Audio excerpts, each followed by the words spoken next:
Miss হবে না আপনার পছন্দের টিভি শো। দেখুন জি5 অ্যাপে একদম ফ্রি।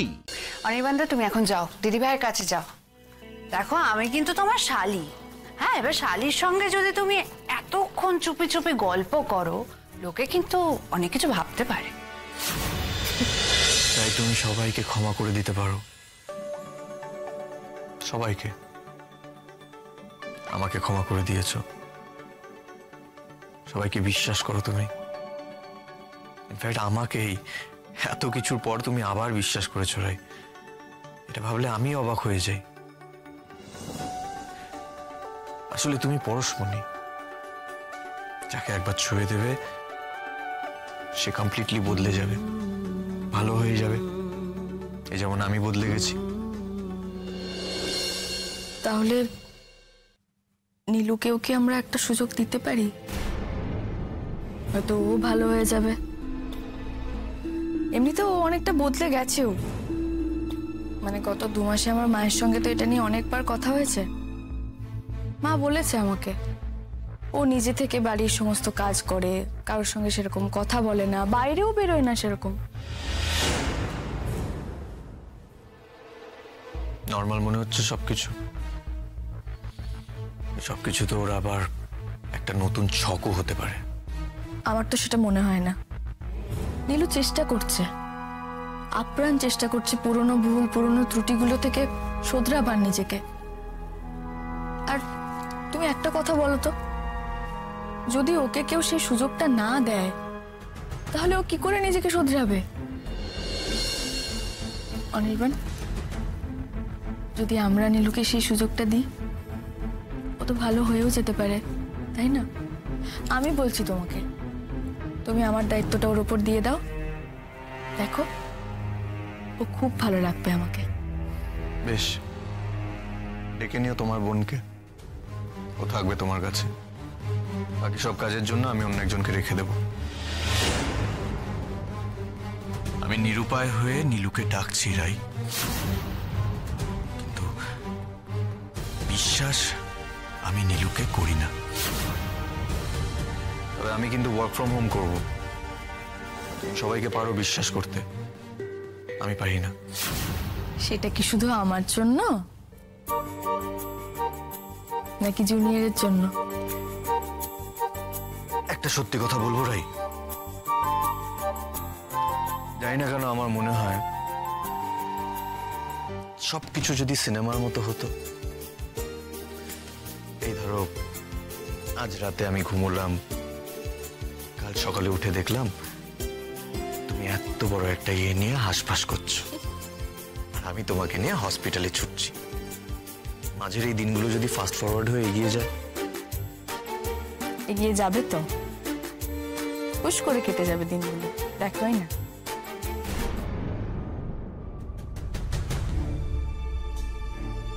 বাবা, কি সুন্দর গো অনির্বাণদা ঘরটা। হ্যাঁ, এই ঘরে তো কেউ থাকে না, তাও তোমরা এত সুন্দর করে সাজিয়ে রেখেছো। তোমরা না, একজন সাজিয়েছে রাই। গোটা বাড়িটাই খুব সুন্দর করে সাজানো। রাই এই বাড়িটাকে নিজের হাতে সাজিয়ে গুছিয়ে রেখেছে। বাহ, ও এরকমই, ও বাড়িতেও সব সময় সবকিছু সাজিয়ে গুছিয়ে রাখতো। একটা কথা আমায় বলবে নীলু?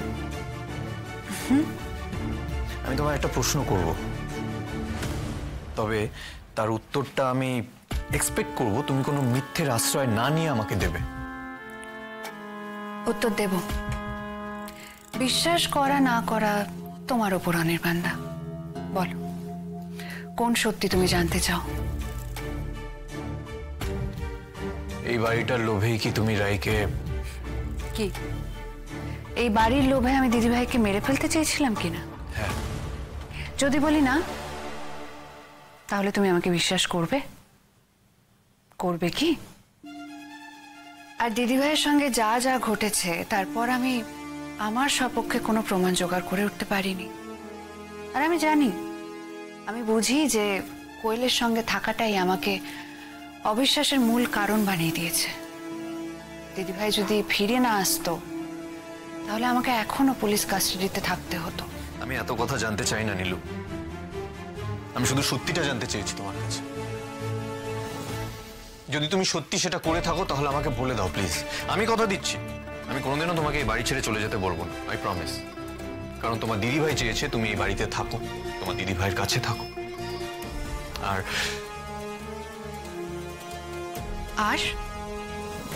আর কি? ওই যে তুমি বললে না নীলু, আমরা দুজনেই এক নৌকোর সাওয়ারি। আমিও অনেক ভুল করেছি, অনেক অন্যায় করেছি, অনেক অপরাধ করেছি, কিন্তু সেই অন্যায়গুলো, সেই অপরাধগুলো আমি শুধরে নেওয়ার চেষ্টা করেছি। সেই জায়গা থেকে আমি আশা করব নীলু, তুমি রায় নামের পরশমণি যে আমার মধ্যে উত্তরণ ঘটিয়ে দিয়েছে, সে তোমাকেও বদলে দিক। নীলু, আমি জীবনে অনেক ভুল করেছি, অনেক অনেক ভুল করেছি, অনেক অনেক অন্যায় করেছি। অন্যের কথায় বিশ্বাস করে নিজের সবচেয়ে বেশি আপনজনকে অবিশ্বাস করেছি। তুমি বা অন্য কেউ যাই করেছ, সেই জায়গাটার সুযোগ নিয়েই তো করেছ। আমি যদি রায়কে পুরোপুরি বিশ্বাস করতাম, যদি রায় আর আমার সম্পর্কের মাঝে আমার ওই কুৎসিত বিশ্রী অবিশ্বাসী মনটা দেওয়াল হয়ে দাঁড়িয়ে না থাকতো, তাহলে এত কিছু করতে পারতো না। রায় যখন হারিয়ে গেল, রায়কে ছাড়া যে সময়টা আমি কাটিয়েছি, ওই সময়টাই আমাকে অনেকটা পাল্টে দিয়েছে। নীলু, ওই কষ্ট, অত কষ্ট, পেইন, অত যন্ত্রণা আমি জীবনে কোনোদিনও পাইনি, আর আমি কোনোদিন সেটার উপলব্ধি করতেও চাই না।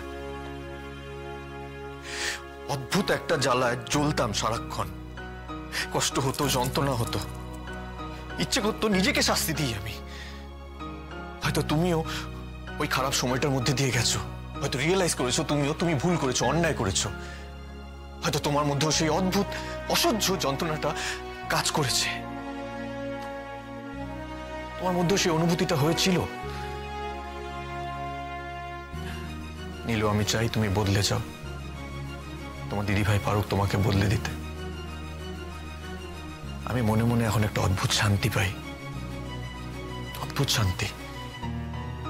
অবশেষে তোমার দিদিভাই আমাকে ক্ষমা করে দিয়েছে। সেই দারুণ অন্যায়ের ভারটা আমাকে আর বইতে হচ্ছে না, নিজেকে নিজের বিচারের কাঠগড়ায় আমাকে আর দাঁড়াতে হচ্ছে না।